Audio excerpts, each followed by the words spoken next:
we used the derivative setting it equal to 0 to figure out where all the peaks and valleys were, and then we also had to check the endpoints of the curve region just because it might have dipped below, right, or dipped above. And so those problems were all focused on, given whatever range we're working on, what's the highest point, what's the lowest point. Now, today, we are more concerned about the local extrema than necessarily the absolute extrema. That is to say, our focus is going to be on those peaks and valleys in the function, because we want to know where's the function going up, where's the function going down, right? So the absolute extrema aren't so important. This shouldn't take very long because there's not a lot new to talk about from last class, but I will be going over 4 or 5 examples of just how to go about doing it. So let's go ahead and get started. So here, what they've done is they've given the derivative already. Whatever it was that we were going to calculate, this is what we calculate, because we need to, in order to figure out where the function is increasing and decreasing, we need to know what the derivative is, right? So they're telling us the derivative is, and f prime, right? So this is our derivative. So what we want to know, what are the critical points? Where is the function increasing and decreasing? This is the derivative. We want to know what the function is. And then they want to know where are the maxima and minima. So what we're going to do is we're going to, number 1, find the critical points. 2, find the increasing and decreasing regions. And then finally, identify what the max and the min is, or if there are multiple maxima and multiple minima. So let's go about doing that now, okay? I'm going to make room here. Bloop. So, critical points. Critical points are where f of x prime, the derivative of x, equals 0. So all we're going to do is we're going to take the derivative, set that equal to 0. Now, we're very lucky. They have written it in a factored form, so we can just solve for x, right? 2x equals 0, so x equals 0, and then x plus 2 equals 0, so x equals -2. There's our critical points right there. These critical points are going to help us figure out everything we need to know, because these are the places where something might have changed. Either it did or it didn't, but if it's going to have happened, it's going to have happened in these 2 spots. Critical points and then vertical asymptotes. Those are the 2 situations where something could have changed. In the case of the critical points here, it's because the function was at 0 at that point. So, maybe if it was going up, then it started going back down. Maybe if it was going down, that's where it started going back up. Or maybe it was going up and then it continued going up. Or maybe it was going down and it continued going down. So that's why I say possible, right? And then with the asymptotes, if you remember the shape of a hyperbola, like y equals 1 over x, you could have something like this, but you could also have something like this, right? And so the fact that there's this break in the function means that we have to check those spots too, because the direction of the function, vertical versus up versus down, might have changed. So just be aware of that. Just be careful with that. So those are the places that we need to work on to check. Okay, so what I like to do is I like to make me a little number line.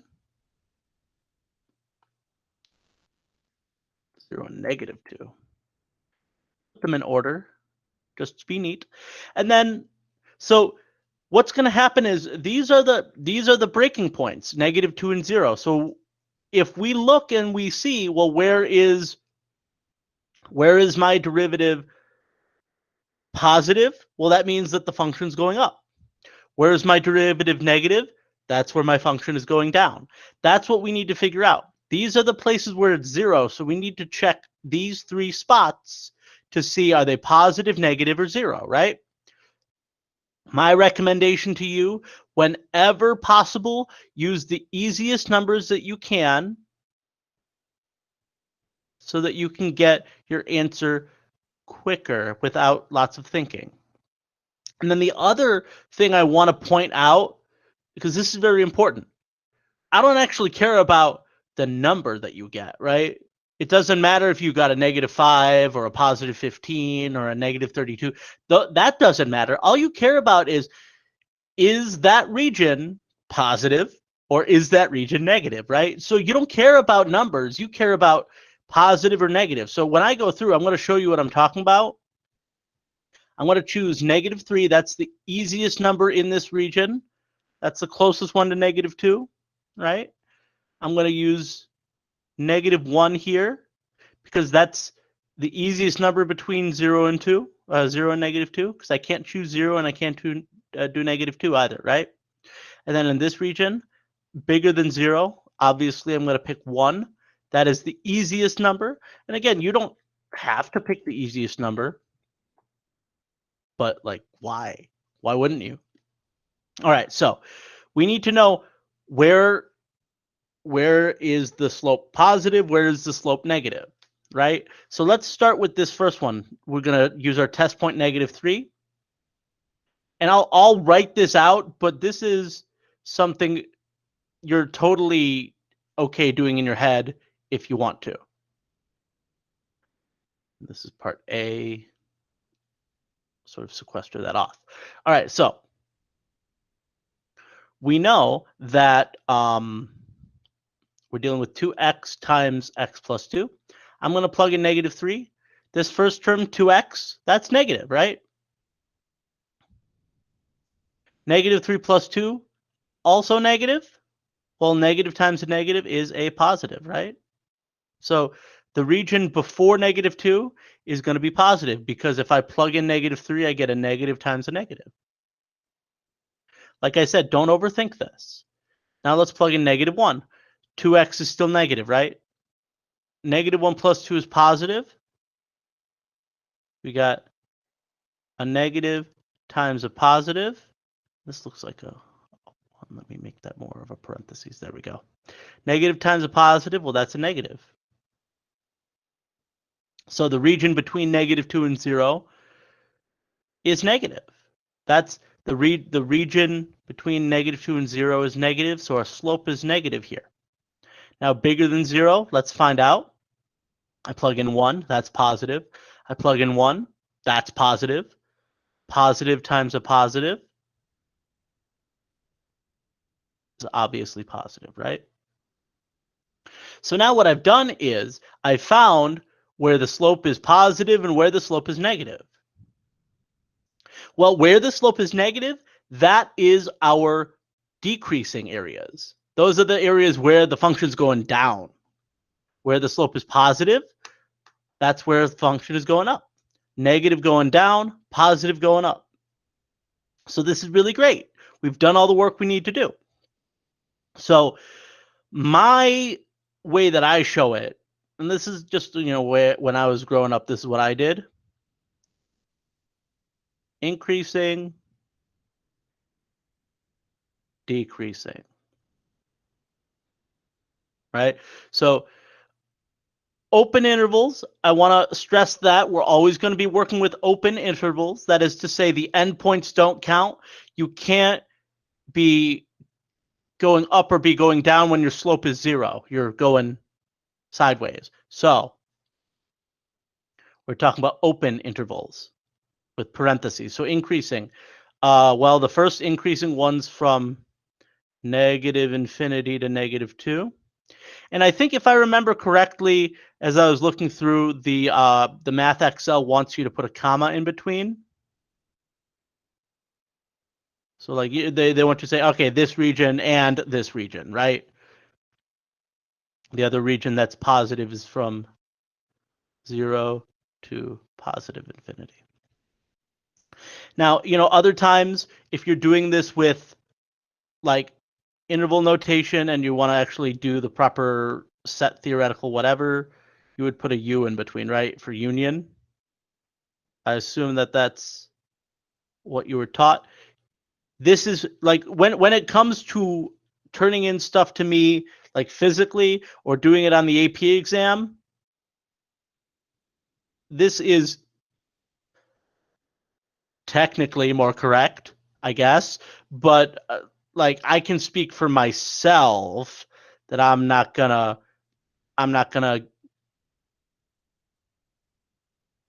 ding you for doing this. You'll get full points for doing this just as you would for the U. The decreasing interval. Well, I'm going from -2 to 0. That's this region here. And that's all. And I do want to sort of reinforce the idea that we are using parentheses here. And the reason we're using parentheses is because all the other places, the point -2, the point 0, those are not increasing or decreasing because they're flat. All right. So there's that. That's part B. Now let's get part C. At what points, if any, does F assume a local maximum and minimum values? Oh, there's no A there. Does F assume local maximum and minimum values? Okay, so here's the thing. This chart is going to help us through part C as well. So don't reinvent the wheel. Just use what you did already. Because look, a maximum is when you're going up and then you start coming back down, right? A minimum is when you're going down and then you start coming back up. Well, what's the X value of those places where you stop going up and you start going down? -2 and 0, right? Those are the places where our derivative was equal to 0. And so that's our local maximum and minimum values. Our location of them, X is 0 and at X is -2. So let's go one at a time. Let's start with X equals 0.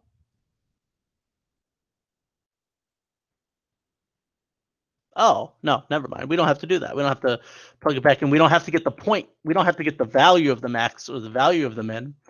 It's always important to read the directions, right? Never do more than you're being asked to do because they're not paying you, right? Never do more than you're being asked to do. So it says, at what points, if any, does F assume local maximum and minimum values? So they're just asking, hey, are the X values you found maxima or minima? So let's look at what we have. We've got X equals -2 and X equals 0. So what do we know? We know that from -2, it goes from being positive to being negative. The function is going up because the slope is positive, and then the slope changes to going negative. So if it's going up and then coming down, we've got the peak of a hill, we've got a maximum.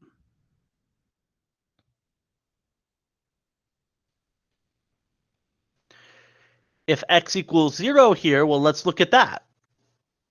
It's starting at negative and it's going towards positive. So it was going down. The slope was negative. The function itself was going downward. Then it stopped at 0. And then it started going upward again.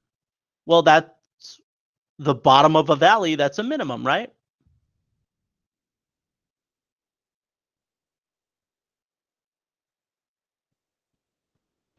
And that's it. This is as much as I feel needs to be done for this problem because this is all they're asking. They're not asking you anymore. So part A, to find the critical points in the first place, set the derivative equal to 0. Here they give us the derivative straight away. We don't have to do any extra work. Yes, awesome. So we set the derivative equal to 0, solve for the x values that make that true. That's the critical points. Part B, they ask about what the open intervals for decreasing and increasing are. Well, we use the derivative because remember the derivative represents the slope. If the slope is positive, then the derivative should be positive in that area, right? If the slope is negative, then the derivative should be the negative in that area. So we're going to test the regions because these are the only places where it could possibly change direction at -2 and 0. We change directions here and here, and we found that out by checking points in the region that's given. Well, we need less than -2. I picked an easy number, -3. I need between 0 and -2. I picked the easy number. I picked -1. I need the number bigger than 0. I picked the easy number. I picked 1. Do you have to pick those numbers? No. I could have picked -52 if I wanted to. I could have picked -1.5. I could have picked +12 here. It doesn't matter which number necessarily you pick, but my recommendation to you is always pick the numbers that work out the best for you. If there's a number you like, use that one. As long as it's in the region you're trying to test, you know you'll be okay. All right. So plug those in, find out if they're positive or negative. Again, I don't care if they're what number they are. All I care about is, are they positive or are they negative? And if you can get that information, that's all you need. You don't need no 5 or 12. I don't need to know that this comes out to be +6 when I plug in -3, right? I don't care. I don't care that this comes out to be +6 as well when I plug in 1, right? I don't care about that. And I don't care that when this is -1, this comes out to be -2.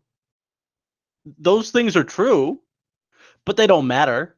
All I care about, positive number or negative number. You can ignore what the actual values are because they're not relevant to us right now. But then you go through the positive regions are what we call increasing. That's where the function is going up because the slope is positive. The negative region is what we call decreasing. The function is going down because the slope is negative. That's all we're talking about.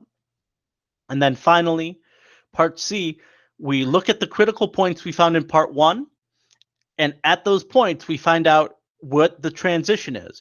Is it going from positive to negative? Then it's a maximum. Or is it going from negative to positive? Then it's a minimum. And that's all we're doing. I think I've got a couple more examples like this, like directly like this.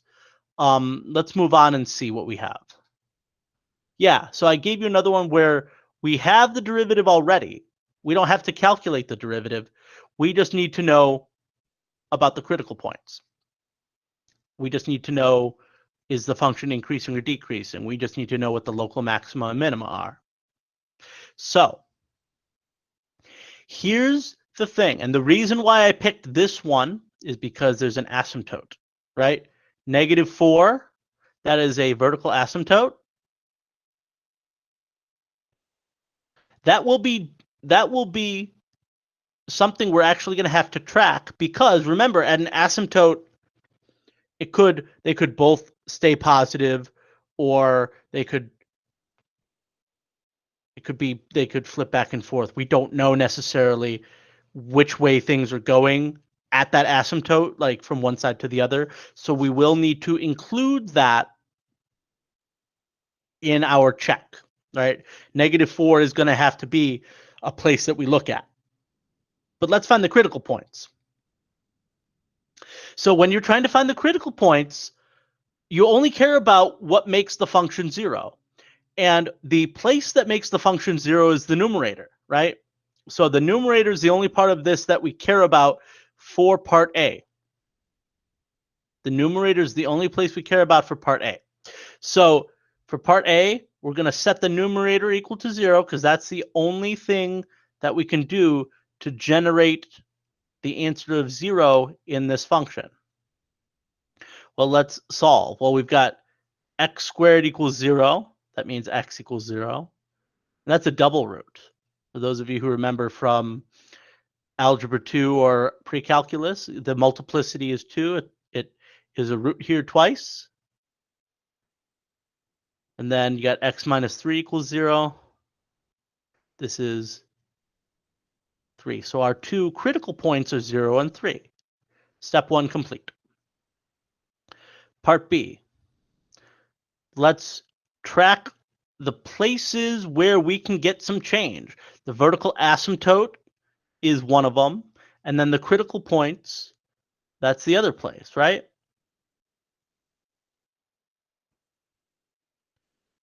So these are all the places that we could have a change in direction. So let's make some test points. Again, try and make them the easiest that you can. Don't make it difficult on yourself. Like here, pick 4. 4 is the biggest, the smallest whole number bigger than 3.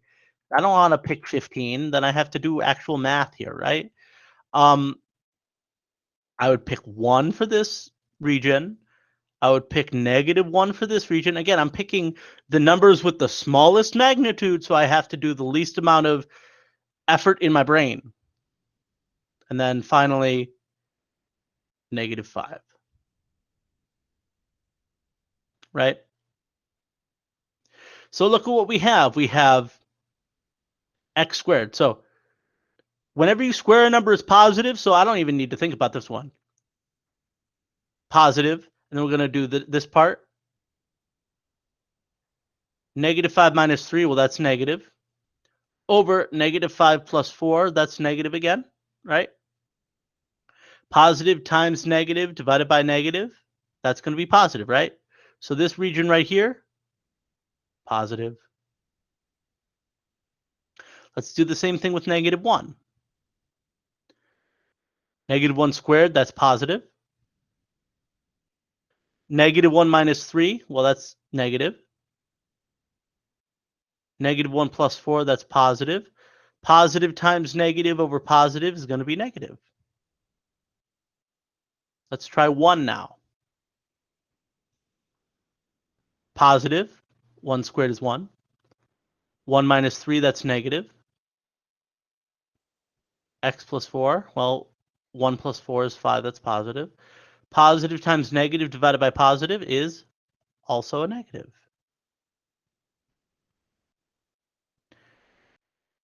Last one, plug everything in. Positive, positive, positive.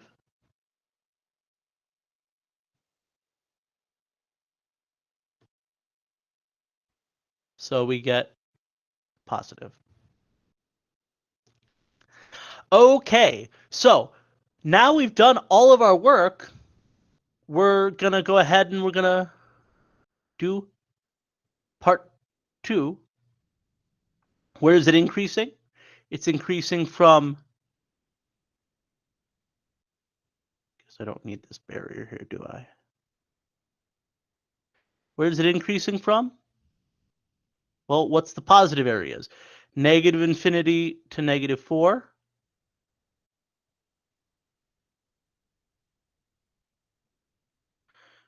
And from 3 to infinity, right? Where is it decreasing? Well, where's the slope negative? Let's look. From -4 to 0 to 3, right? Now, here's what I'll tell you. If you've got two regions next to each other that are decreasing or increasing at the same, like if it's two regions that are glued together that have the same situation going on, you can make them all one region. And the reason you can do this, because maybe some of you are thinking, but Mr. Webster, it's not increasing or decreasing at 0. That's true, but it's not increasing and not decreasing. So the thing of it is, if you've got two open intervals for something like this, you can actually smush them together as long as they're right next to each other. Because it's even if it like levels out, then keeps going back down, we would,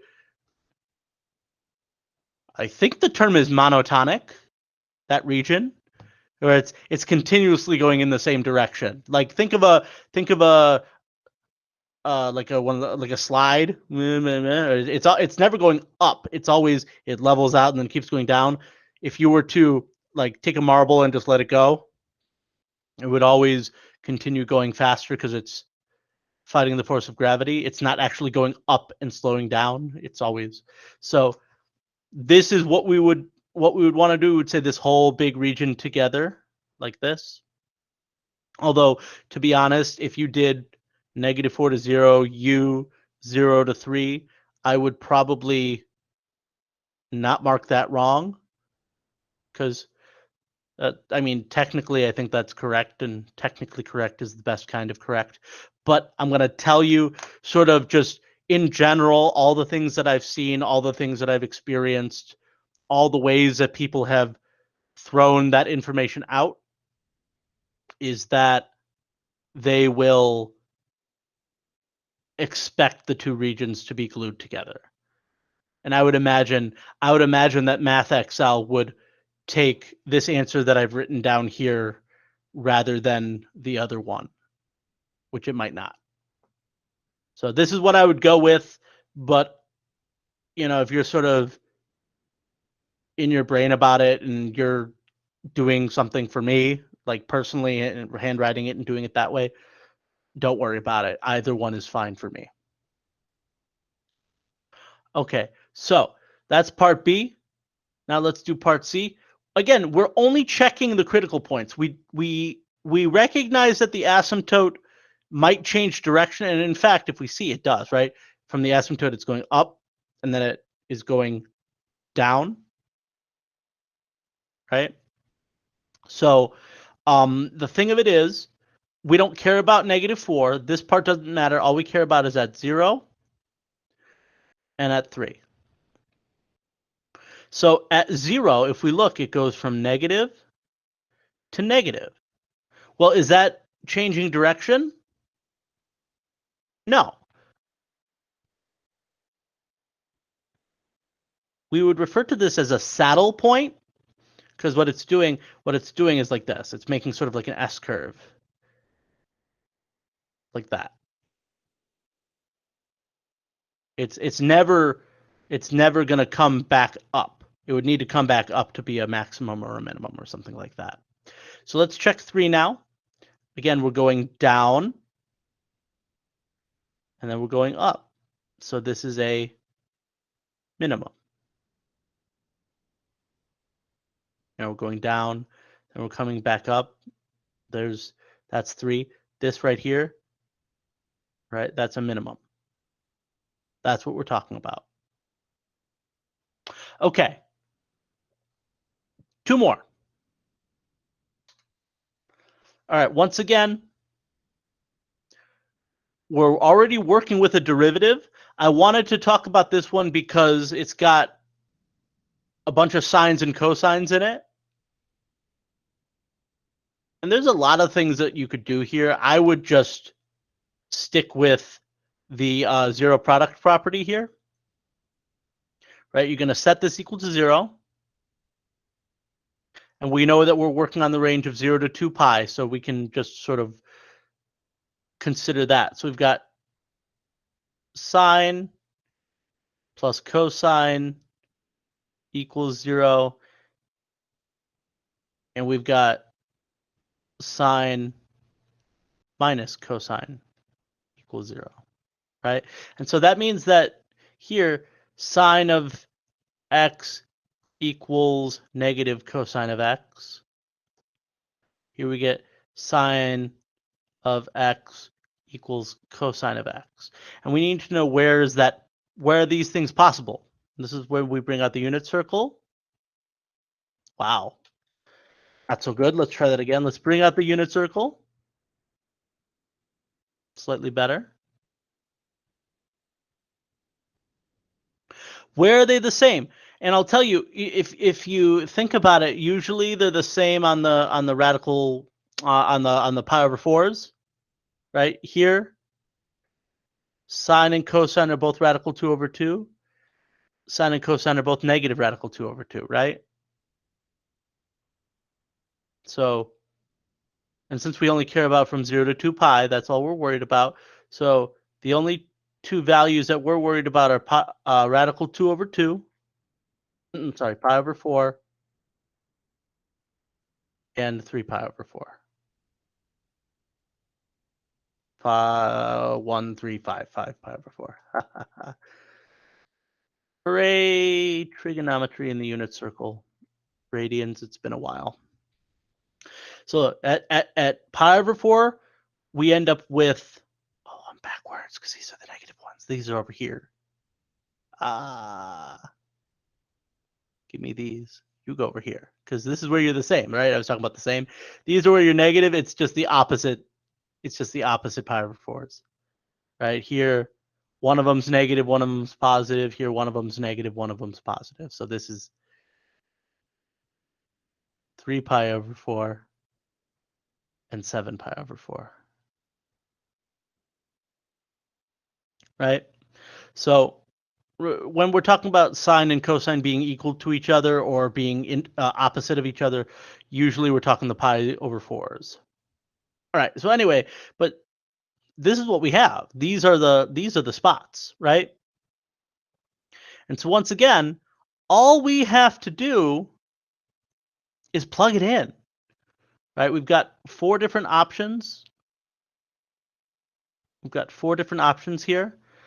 All the pi over 4s are the ones that are going to produce our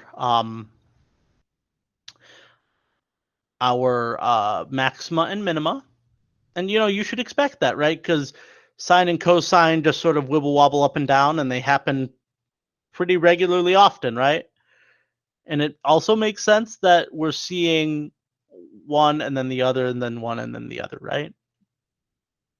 So when we do this, let's look at what we have here.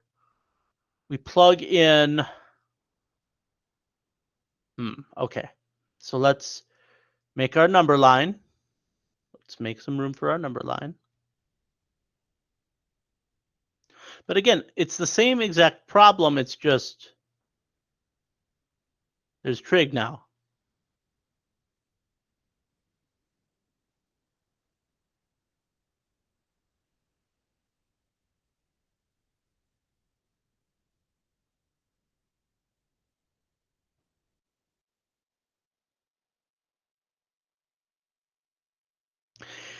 And I'm going to tell you, don't make your life difficult. Use the good numbers. Use the really good numbers, right? 0, pi over 2,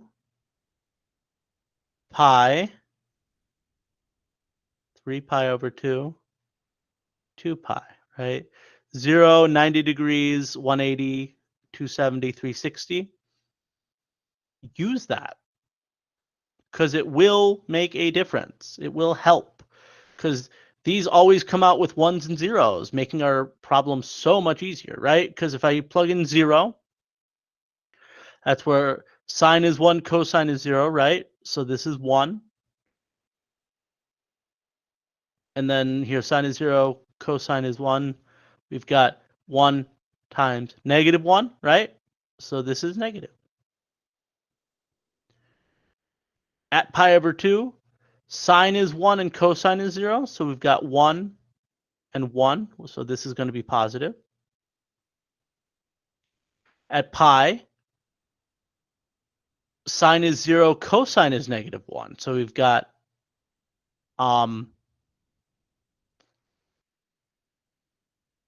negative 1 and 1, right?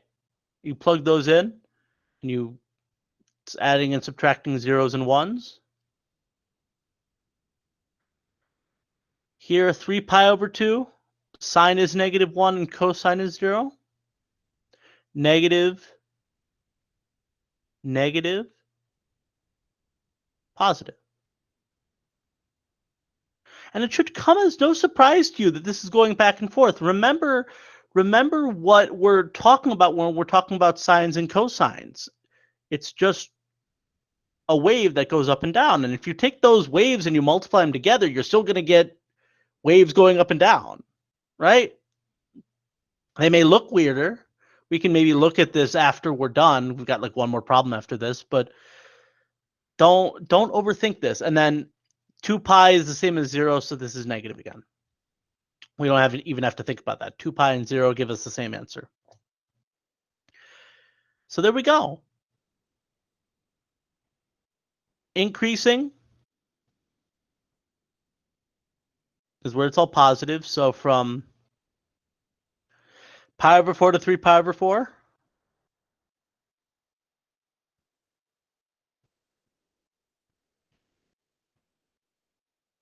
And then 5 pi over 4 to 7 pi over 4.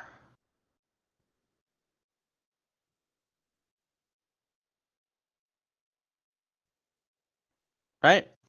And then decreasing, we've got 1, 2, 3 different regions. So let's write those out.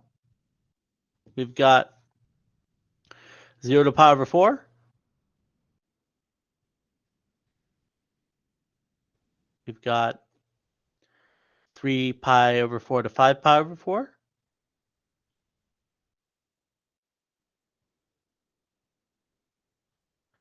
And we've got 7 pi over 4 to 2 pi. Remember, our regions go from 0 to 2 pi. We don't care about anything else other than that. So 7 pi over 4, that's a 7, to 2 pi. I'm running out of room. 2 pi. Okay.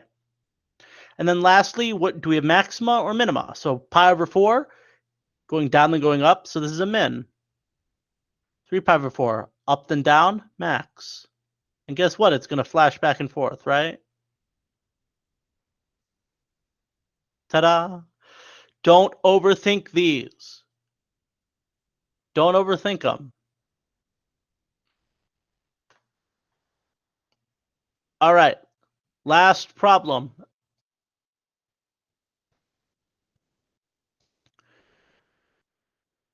So look, this is literally the exact same problem. Up until now, all they've given us is the derivative prepackaged, ready to go. Here it is just for you.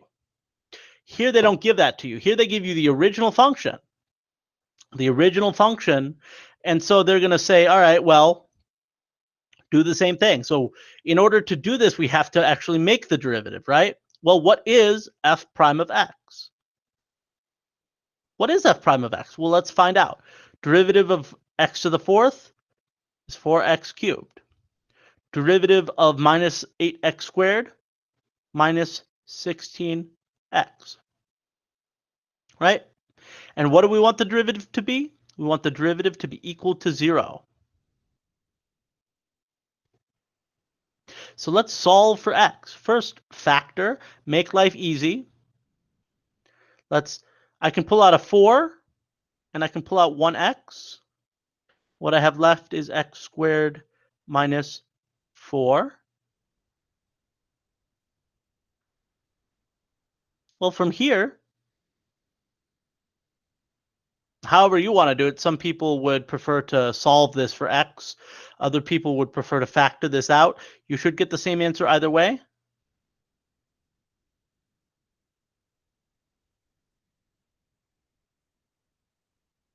I don't care which way you do it. Either way you do it, x equals 0. Square root both sides. Don't forget the plus or minus. So here we have all our 3 critical points. So now we found our critical points. Up until now, that was part A. Now they're just expecting that you do that because they don't even care. They just find the open intervals on which the function is increasing and decreasing, right? So that the find the critical points part is rolled into doing this step and writing this out. Well, let's find out. -3, -1. Again, I'm just picking the easiest numbers that I can so that I don't have to work too hard. Well, let's go back in, and I'm going to tell you, go in here, right? Go in and use this one. Use this one for this, because then you have to do math.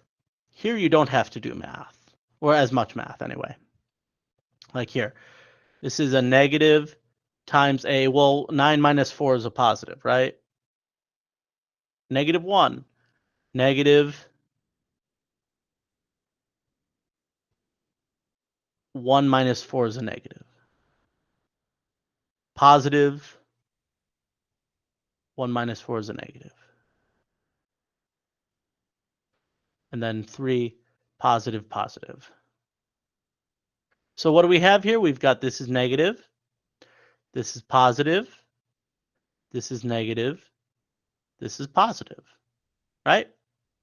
So open intervals on which the function is increasing. Well, where's it positive? From -2 to 0 and from 2 to infinity.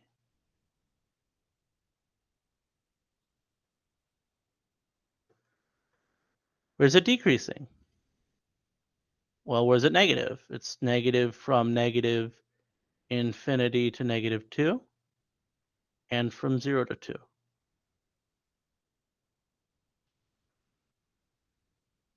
Ta-da. Again, this is the work that we did in part A in all the other problems. Now it just got rolled into here. It's all one step. Part B, now it's again saying the exact things. Now,